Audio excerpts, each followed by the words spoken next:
Hey everyone, how's it going? It is Saturday, April 26th, and I wanted to come on here today. It's been a while since I've made much content, about 4 weeks, I think, maybe three, partly because I had laptop issues and what have you, and because I was sort of in the throes of getting everything ready as I marched towards surgery. And I was in my head about a lot of things, really didn't know how to talk about it, wanted to be articulate when I did talk about it. And so here we are. So, one of the big things that's come up for me, sorry for the long pause, so is trying to find a way to honor my body and deal with the grief that comes with having this surgery. I think it's very different for women who have cancer. You don't have a lot of time to grieve because you're fighting for your fucking life, right? You find out you have breast cancer, you find out you have ovarian cancer. It's about ripping out the parts, starting chemo. Like, what does it take to get to the other side, right? So there isn't a lot of time or space to think about what you're about to go through because you're fighting for your life. For those of us who are providers, like myself, you find out you have a gene, you can choose to sit with it for a day, a week, a month, a year, 10 years, right? Before you choose to do anything.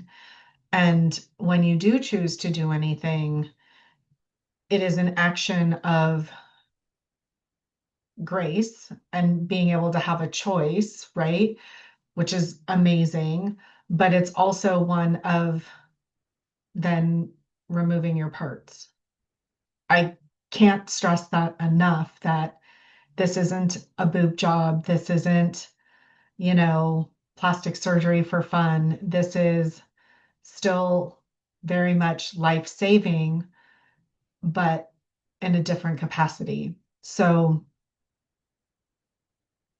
you need to find a way to be okay with that, right? To be okay with your decision. Now, you could choose not to do anything, right? And a lot of women do. A lot of women choose to screen for years or forever or until something happens and then they don't have a choice anymore. And then they're in the fight, right? Um, I, however, have made the decision to take action, and that gives me the false sense of a little bit of control. So I am choosing to have a prophylactic double mastectomy and reconstruction with a deep flap. And then in a couple months thereafter, I'll be going through a full hysterectomy, oophorectomy. So I'll be removing my uterus, my ovaries, and my fallopian tubes. And and there is grief in that. There is sadness in having to change your body to save your life, right? There just there just is. And it's a hard thing to wrap your brain around because even though I am 100% on board with this surgery, it still makes me sad to give up my parts, you know, the things that make me feel like a woman. And to know that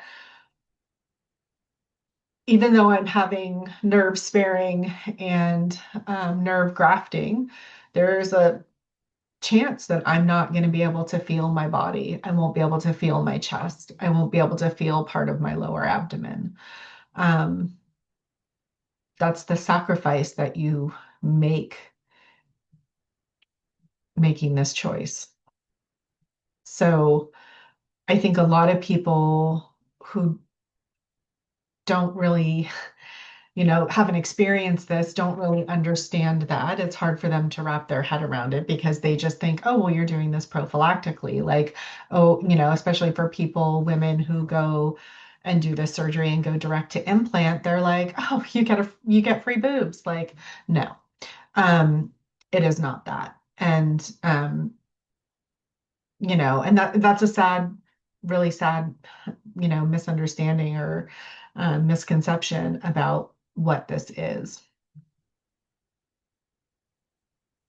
So I also, I'm kind of struggling here with the words, but there is grief in this. Um, for me, I did one photo shoot already. I did a boudoir shoot in order to pay homage to my body, to have fun with it and see it in a very feminine and very sexy way, the way that I love it, the way that I want to remember it, the way that the original me is still intact, and be able to say goodbye, right? Um, and maybe that sounds strange to some, but I don't want to forget what this original body gave me. It took me a really long time to love my body, to love how it looked, how it felt, to be in my own skin. And, I really cherish that. And now I'm going to change it in a very big way. And while, again, it is life-saving and I am on board with it 100%, it doesn't take away from the fact that I'm still losing part of me. And so, yeah, there's been a lot of grief, a lot of crying, a lot of sadness around that. And it's hard. It's really, really hard. And I'm focusing on being able to say thank you. And I love you. I love them. Um, and and goodbye.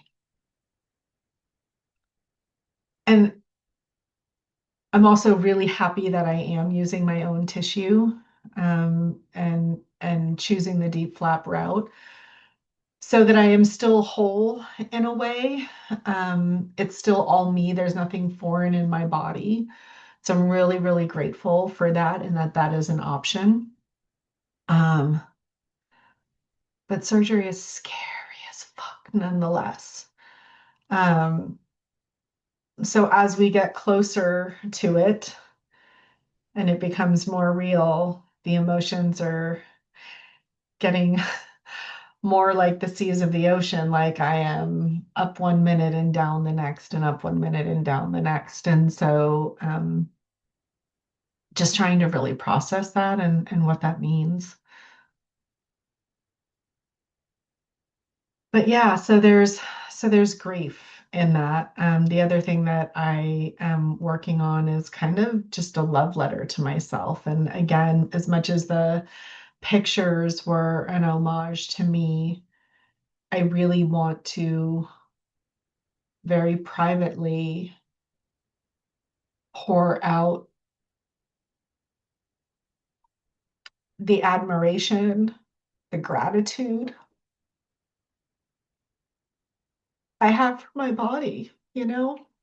We've been through a lot together. And make room for the new me, right? Danny 2.0, if you will. Um, because that's really important too. As much as it is important to say goodbye and honor the original parts of you, it's really important to make room for the new you, to love the new you, to welcome it, and to be comfortable with it. And that'll take time for sure. But I want to make sure that I'm doing that as well. So that's a big part of what I've been working on over these past 4 weeks. And I hope that makes sense to those who are going through it. I hope that it sheds a little bit of light for those who love and support me and why I've been a little bit radio silent. And yeah, so that's kind of where I am. Surgery is 2 weeks away. I imagine this is going to get a little bit more turbulent as I get closer, but yeah, that's where I am today. And that's what it feels like, the grief and the closure and the opening and the welcoming to what's next. So that's where we are. I hope it makes sense.